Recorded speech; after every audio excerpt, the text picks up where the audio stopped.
Bom dia, deputada federal Bia Kicis, tudo bem?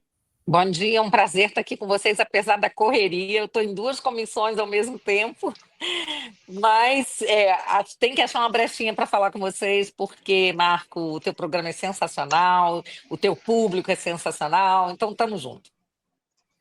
Poxa, Bia, obrigado. E a gente está aqui com mais de 10 mil pessoas ao vivo em vários canais.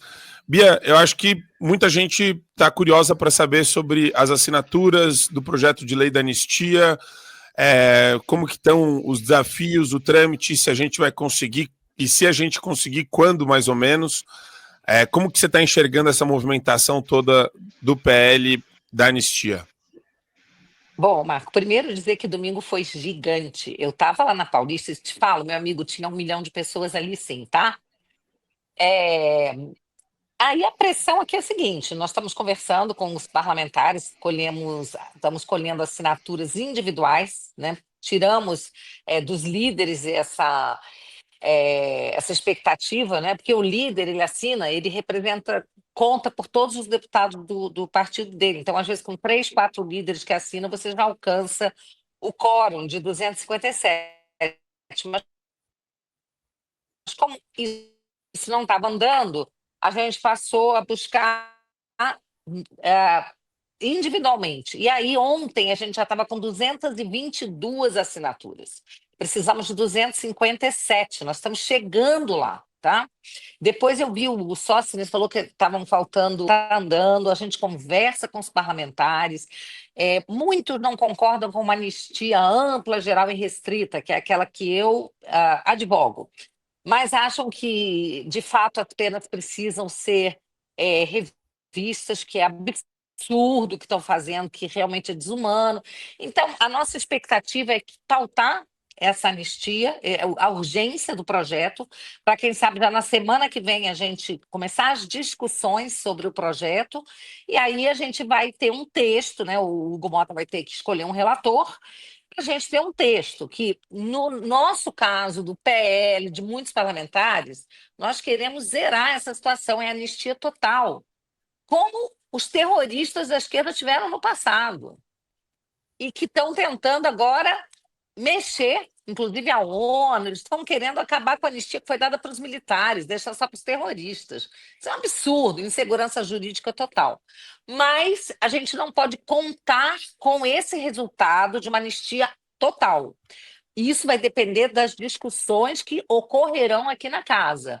Talvez o que a gente tenha crimes que sejam considerados de vandalismo, alguma coisa assim, com penas bem mais baixas, mas tirando essa história de golpe de Estado, tentativa de golpe, abolição violenta da democracia, do Estado Democrático de Direito, que isso é um absurdo mesmo. Estamos na guerra e vamos lutar muito, né? Essa batalha para nós, ela é a mais importante. Eu vejo muita chance de sucesso, tá, gente? Eu quero deixá-los animados, tá certo? Porque eu acredito que a gente vai vencer essa batalha. Talvez não do jeito que a gente gostaria completamente, mas nós vamos vencer essa batalha, disso eu não tenho dúvida. Muito bom.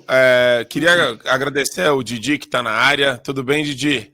Já vou jogar para o Didi, então, uma pergunta para Bia Kicis. Bom dia, meu amigo. Bom dia, Bia, bom dia, Gustavo, bom dia aí, Marcão. É uma satisfação estar aqui com vocês, principalmente com uma das melhores representantes da direita no Brasil, que eu considero a Bia Kicis, uma querida. Eu adoro a senhora, adoro o seu trabalho, bolsonarista fiel aos nossos valores. É muito legal bater um papo com a senhora.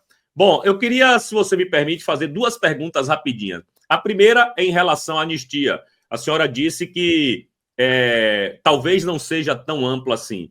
Quando a senhora fala talvez não seja tão ampla assim, ela vai abarcar as pessoas, por exemplo, os patriotas que estão na Argentina, os patriotas que estão em outros países, exilados e asilados como eu? E a segunda pergunta é referente ao seu futuro político, minha querida Bia. Se você vai sair a Senado, se você vai sair a deputada federal de novo, eu adoraria te ver como senadora, mas eu entendo que parece que o Ibanez também quer ser senador, também tem a Michelle, tá meio complicado aí o meio de campo, mas eu torço para que a senhora consiga viabilizar a sua candidatura ao Senado. Ok, um abraço para você, Didi. Muito obrigada aí pelas considerações honrosas em relação à minha pessoa. E eu tenho que cumprimentar o meu amigo Gustavo também, tão querido, que eu conheço desde 2019, né, Gustavo? E fizemos tanta coisa boa juntos no governo Bolsonaro. Parabéns pelo seu trabalho, livros, tudo que você tem feito. Você é um grande cara, um grande representante da direita. Bom, com relação à anistia, claro que a gente precisa abarcar todo mundo, não é só quem está nos presídios, tem também o pessoal que está em casa com tornozeleira, tem o pessoal que teve que sair do Brasil, que se exilou exatamente para evitar, né, ter que passar por esse constrangimento absurdo, né, de ficar preso, sendo completamente inocente, se sujeitando ao nível de tirania, né, a que as pessoas estão sujeitas hoje aqui. Então, nós queremos sim abarcar a todos. O que eu digo é que talvez a gente não consiga simplesmente zerar, dizer não existe mais crime nenhum, não, é como se o fato tivesse sido apagado, porque na anistia, sim, né, é como se apaga aquele fato da história, né? Talvez a gente não consiga chegar nesse nível, mas tem que pegar todo mundo que, de alguma forma, está pagando por esse dia, né? Então, quem está no Brasil e quem está fora. Com relação a 2026, né, eu entendo, assim como você falou, que eu gostaria de vê-la no Senado, é o que os meus eleitores me pedem. Né? Aqui no DF, eu fui a deputada mais votada e proporcionalmente do Brasil, e é um caminho natural, né? Depois de eu ter sido presidente da CCJ, de eu ter sido presidente da Comissão de Fiscalização Financeira e Controle, a mais votada, é um caminho natural ao Senado, inclusive porque a gente sabe que o meio de ação de que a gente necessita para barrar tudo que está acontecendo de errado está no Senado, não está aqui na Câmara. E é por isso que eu estou nessa briga, sim. Não vou desistir fácil, não. Eu sei que temos aí, o pessoal fala, tem o Ibanez, tem a Michelle, sim. Tem a Michelle, tem o Ibanez e tem a Bia Kicis, né? Então, vamos à luta, né? E vamos deixar que os eleitores resolvam, porque não existe jogo jogado aqui não, tá?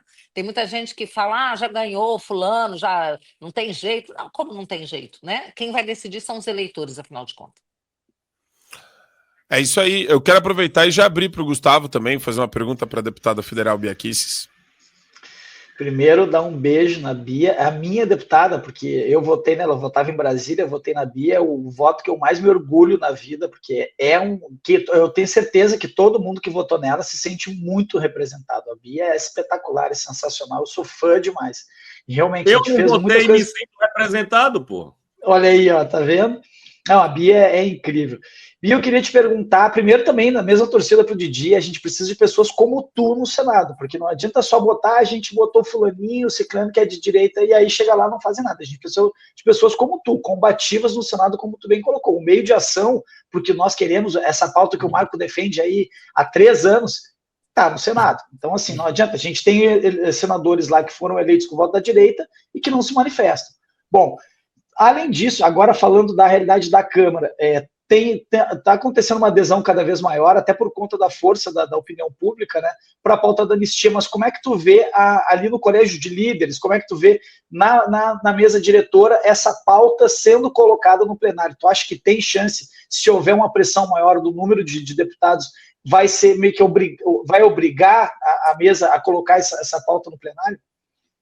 Bom, o presidente da casa, o Mota, tem dito que não cabe a ele censurar pauta, cercear pauta. Então, se a gente conseguir as 257 assinaturas, e a gente vai conseguir, a gente está quase lá, já estamos assim, quase que na marquinha do pênalti. Quando a gente conseguir isso daí, ele vai ter que pautar, não tem como. Ele está sofrendo pressão, a gente sabe disso, a gente está vendo atos assim absurdos, como, por exemplo, a Polícia Federal batendo na casa do pai dele. Assim, hoje, né, a justiça ela é assim personalizada, né, direcionada, ela é usada como um míssil para atingir aqueles que não se curvam aos interesses de alguns ministros do STF. Então, nós temos que continuar lutando. E a gente sabe da pressão que ele está sofrendo, ela é explícita para o Brasil ver, ninguém faz nada escondido, não tem nem constrangimento, não fica nem vermelha a cara sem vergonha. E por isso que nós tivemos que mudar a nossa tática, parar de irmos atrás dos líderes, que são mais suscetíveis a esse tipo de pressão, e ir direto nos parlamentares. Afinal, somos 513. Então, a gente acredita que uns 280, por aí, talvez 300, não cedam a essa pressão, porque vão sofrer pressão também dos seus eleitores, nas suas cidades, nas suas bases, porque aqui é um caso, gente, de realmente que é humanitário. Eu digo que as pessoas que não se sensibilizam com o que está acontecendo, sabe, elas já foram totalmente cooptadas pelo inferno, tá? Porque não é possível. Além da hipocrisia, porque tem aqueles que são hipócritas mesmo, são cínicos, cujos líderes, né, se beneficiaram de uma anistia lá atrás e ficam aqui gritando sem anistia, sem anistia. Mas tem outros que simplesmente parece que tem uma pedra no lugar do coração, né? Mas a gente acredita que a maioria não seja assim. É por isso que a gente está indo, falando com as pessoas, sem botar. Não é fazer pressão, é sensibilizar. Ontem eu tive com o Sócrates, que é o nosso líder do PL, numa reunião do PP. O líder do PT, o professor, o doutor Luizinho, abriu as portas para a gente. O Sócrates falou com muito jeito, como ele costuma falar, e já saímos ali com várias assinaturas, porque as pessoas se sentem sensibilizadas quando a gente traz os argumentos da dor, do sofrimento, da injustiça, não é? Então, muitas vezes isso é melhor, é mais efetivo do que só também sair pressionando, xingando, né? Então, é esse trabalho que nós estamos fazendo aqui. Muito bom. E, Bia, agora você está, eu imagino que você está correndo de uma comissão para outra, mas então existe aqui um trabalho sendo feito. Existe também, em paralelo, um trabalho sendo feito já no Senado com relação ao Alcolumbre? Eu sei que você está na Câmara, mas existe alguma mobilização nesse sentido ou eles vão esperar depois de pautar para votação na Câmara? Olha, eu acho que no Senado a coisa está andando bem também, tá? Está andando bem. Basta ver a quantidade de senadores e governadores presentes. E a gente sabe que, enquanto nós, deputados, representamos o povo, o Senado, os senadores representam os entes federativos. Então, você tem 7 governadores presentes e mais presidentes de partidos, de diversos partidos. E você tem também, por exemplo, o Cláudio Castro é mais um, não estava presente porque o Rio de Janeiro, debaixo de chuva, ele precisou ficar lá, mas também já se manifestou favoravelmente à anistia. Então, você tem tantos governadores e presidentes de partido favoráveis, eu acredito que no Senado a coisa caminhe que ela flua no Senado também, tá? Já está sendo preparado, com certeza. Entendi. E só para terminar, então, Bia, sem tomar muito do seu tempo, o que você achou do book do Alexandre de Moraes? O que denota Meu isso Deus, para o você? que é aquilo? O que é aquilo? Meu Deus do céu, é assustador. Você vê um ministro do Supremo fazer algo assim. É assustador. Ele claramente querendo passar uma mensagem, né, de força, de poder para aterrorizar as pessoas. Claramente, né? Essa foi a mensagem. Só que, né, nós vamos continuar lutando, porque a gente sabe que o povo está com a gente e nós estamos com o povo, né? Então, embora muitas vezes a gente não tenha meio de ação, nós vamos trabalhando para a gente ir ganhando esses meios de ação. Nós estamos trabalhando para conquistar esses meios de ação. E estamos na luta, né? E é horripilante a gente ver uma coisa como essa. É horripilante. Isso mostra como o Brasil está muito pior até do que se poderia imaginar. Mas é bom que o mundo está vendo. Não é só a gente que está vendo. Essa é uma mensagem que passa para o mundo. E as pessoas estão com os olhos bem abertos, graças a Deus, já bastante despertas, porque esse tipo de totalitarismo está acontecendo em outros países. Veja o que aconteceu agora na França, de tirarem também a Le Pen do pleito eleitoral. Isso é absurdo. Aconteceu na Romênia, está acontecendo em vários países, né? E a gente está se comunicando, graças também à internet. Nós estamos unidos, estamos fazendo uma grande rede mundial também, né, com relacionamento com parlamentares, jornalistas. Temos pessoas fora do Brasil trabalhando focadas no Brasil, nossos grandes jornalistas patriotas, Alan dos Santos, Lacombe, Constantino, Paulo Figueiredo, a Luísa Ludmilla, eles, tantas pessoas fazendo, o pessoal do IES Brasil, a nossa Lili Pacheco, tanta gente boa mostrando o que está acontecendo aqui no Brasil, sabe? Então, gente, nós não estamos sozinhos, Deus está conosco, vamos em frente. Muito bom. Obrigado, Bia. Obrigado por separar um tempinho para falar com a gente, sempre de portas abertas aqui no Show da Manhã. Eu vou contar um segredo, vocês não contem para ninguém, tá? Fica só entre nós e os 10 mil aí da audiência.